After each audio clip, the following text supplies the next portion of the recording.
পুনর্জন্ম বিষয়টি অত্যন্ত জটিল, কিন্তু এর মূল অনুসন্ধান করলে আমরা তিনটে জিনিস দেখতে পাই। এক হচ্ছে কোথায় জন্ম হবে, স্ত্রী বা পুরুষ কিভাবে হবে, এবং তৃতীয়ত হচ্ছে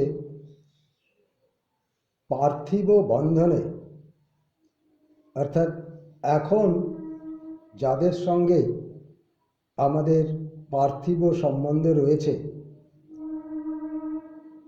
তাদের সঙ্গে কি আবদ্ধ হতে হবে। এর মীমাংসা করতে গেলে দেখা যায় প্রেম, কর্ম ও কামনা পুনর্জন্মের ক্ষেত্রে এই তিনটে প্রধান কারণ। আমাদের প্রাণ যাকে চায়, মানুষ লোকে চিন্তা দ্বারা যাকে আত্মার অঙ্গীভূত করা হয়েছে, যার সঙ্গে অপরিচ্ছিন্ন আনন্দে সহস্র বছর কাটানো হয়েছে, তাকে পৃথিবীতে এসে না পাওয়ার কোনো কারণ নেই। পরাবিদ্যাবিদগণ বলছেন, ভালোবাসার আকর্ষণ থাকলে পিতা, মাতা, স্বামী, স্ত্রী, সন্তানাদি সবই আবার পার্থিব সম্বন্ধে আবদ্ধ করা যায়। কামনা দ্বারা লৌকিক জগতে তার স্থান নির্দিষ্ট হয়।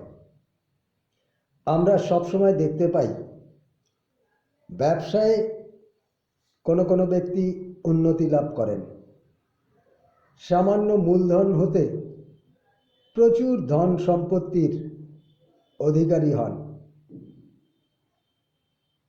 কারো কৃষিকার্যে এমন সৌভাগ্য দেখা যায় যে তার হাতে খেতে সোনা ফলে।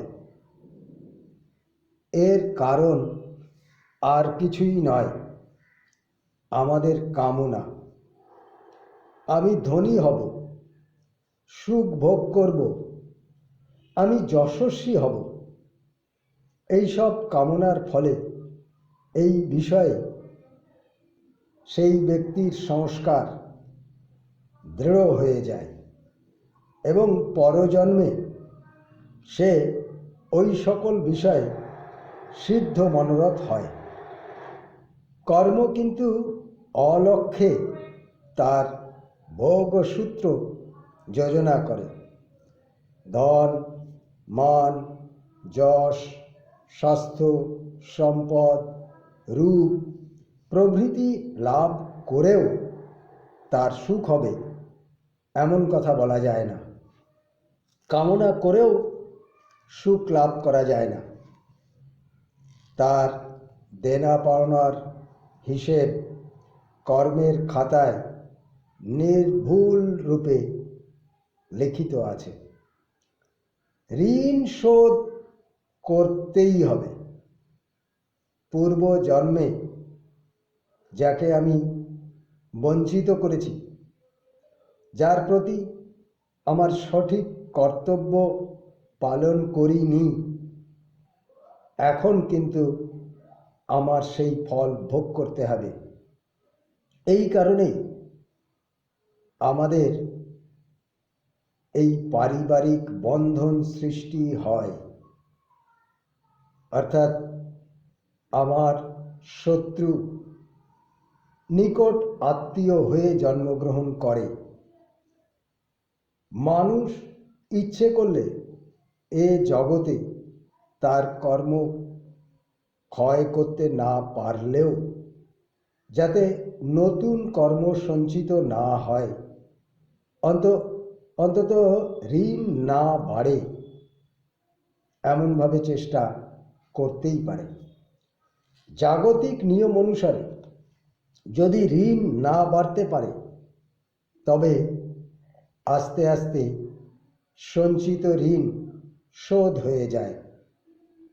কর্মদেবগণ অতি নৈপুণ্য সহকারে এই ঋণ পরিশোধ ব্যাপার নিয়ন্ত্রণ করেন। একেবারে বেশি পরিমাণ ঋণ শোধ করা কষ্টসাধ্য। তাই লৌকিক জগতে আমরা এই ঋণ শোধের কাজই দেখতে পাই। জীবনে যদি কিছু আয় না হয়, তবে ঋণ শোধ দেওয়ার সম্ভাবনা থাকে না। সঞ্চিত মূলধন হতে ধীরে ধীরে ঋণ শোধ করতে পারলে বা ঋণ শোধ করতে থাকলে ক্রমশ এটা অসহ্য হয়ে ওঠে। সেজন্য সংসারে দুঃখের সহিত সুখ, অর্থাৎ দুঃখের সাথে সাথে সুখ খানিকটা পরিমাণে মিশ্রিত থাকে এবং কিস্তিবন্দি হিসেবে আমাদের ঋণ শোধ করতে হয়। আজ এক দফা শোধ করার পর হয়তো 10-15 বছর পরে আবার শোধ করবার জন্য নির্দিষ্ট হয়। পরাবিদ্যাবিদগণ আরও বলছেন, মানুষ যাতে সহ্য করতে পারে এইভাবেই এটা স্থির করা হয়। আমরা যদি এটা ঠিকভাবে বুঝতে পারি, তবে কোনো কষ্টের কারণ থাকে না। সংসারে দুঃখ কষ্ট অনুভূত হয় না। জামার ধুলো ঝেড়ে ফেলবার মতো সংসারের দুঃখ কষ্ট আমরা ঝেড়ে ফেলতে পারি। দুঃখের হুল ভেঙে ফেলতে পারি। কিন্তু সেই শিক্ষা, সেই সাধনা আমাদের কজনের আছে? সাম্যে যার মন অধিষ্ঠিত, সে তো সৃষ্টি জয় করতে পারে। কর্মের নিয়ম বুঝতে পারলে আমরা জীবনে সুখ দুঃখ এতে বিচলিত হব না। আমরা বুঝতে পারব দুঃখের বোঝা আমার কৃত কর্মেরই ফল। জন্মান্তর গ্রহণ করে আমরা ঋণ মুক্ত হচ্ছি। আমরা যেমন কাজ করেছিলাম আমরা তেমনই ভোগ করছি। অপরে অন্য কেউ এই ফলের জন্য দায়ী নয়। এ কথাটা আমাদের সম্যক রূপে বুঝতে হবে। This is free and without any penny.